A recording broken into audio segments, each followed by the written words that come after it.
So far we are done with the bony features and attachments of typical thoracic vertebrae. We have covered the identification points and differences of atypical thoracic vertebrae. Now we'll do the ossification and clinicals of the vertebrae. A thoracic vertebra, it ossifies from 3 primary centers and 5 secondary centers. The 3 primary centers for a typical thoracic vertebra are one for the center of the body and one center for each half of the vertebral arch. These 3 primary centers, they appear during 8th to 9th intrauterine life.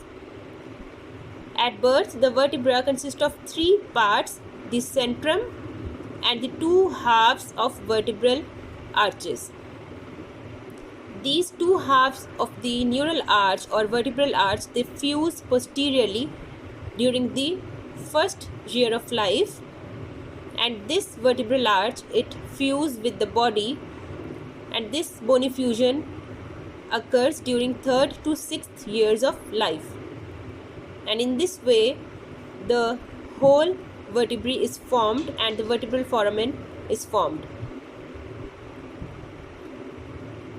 Now the 5 secondary centers for a thoracic vertebra are one for the upper surface of the body, one secondary center for the lower surface of the body, one center each for the transverse processes, and one for the spinous process. These 5 secondary centers, they appear at about 15th year of life and fuse with the rest of the vertebra at about 25th year of life. These are the 3 primary centers and these are the 5 secondary centers for the development of a thoracic vertebra.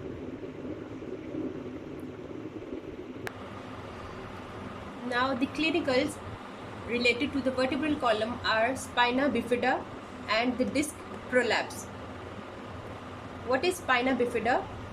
As I have already told you that this vertebral arch, it is formed from 2 primary centers, one for each half of the vertebral arch. These 2 arches, they fuse together posteriorly during the first year of life. If this fusion is incomplete, or if these vertebral arches, they don't fuse posteriorly, there will be a gap in the posterior part of the vertebral column. Here you can see this is a normal vertebra in which the vertebral arches are fused posteriorly, and this is an abnormal vertebra. These vertebral arches are not fused posteriorly and there is a gap at this site. This is vertebral body. Through this gap, there may be protrusion of the meninges, spinal cord or nerves. This defect is present usually at birth.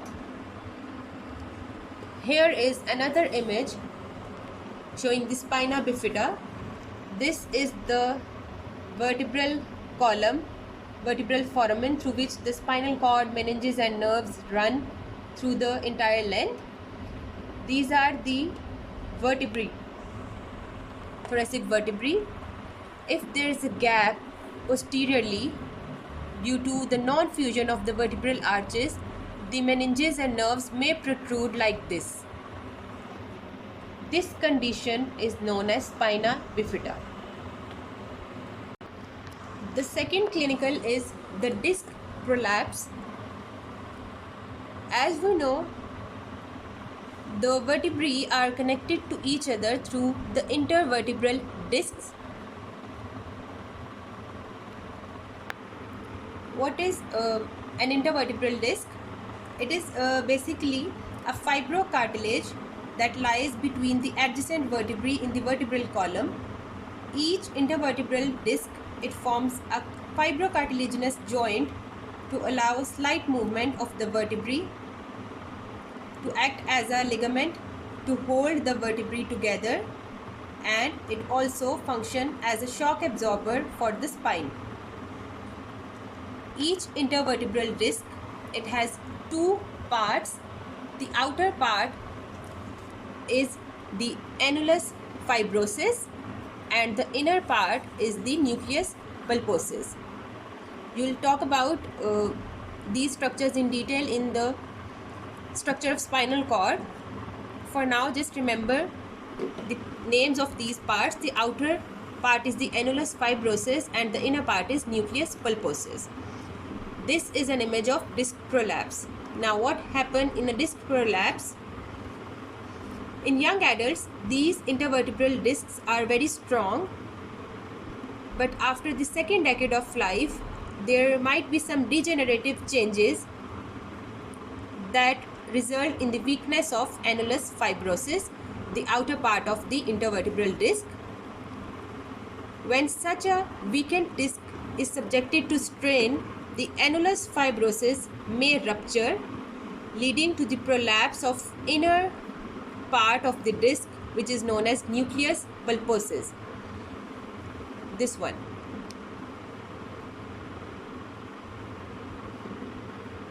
When this nucleus pulposus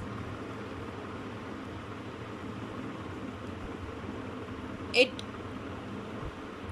is released, it exerts pressure on the spinal nerves which are emitting through the intervertebral foramen. This is the vertebral foramen in which the spinal cord run, and these are the dorsal and ventral rami of the spinal nerves which leave the vertebral foramen through intervertebral foramen.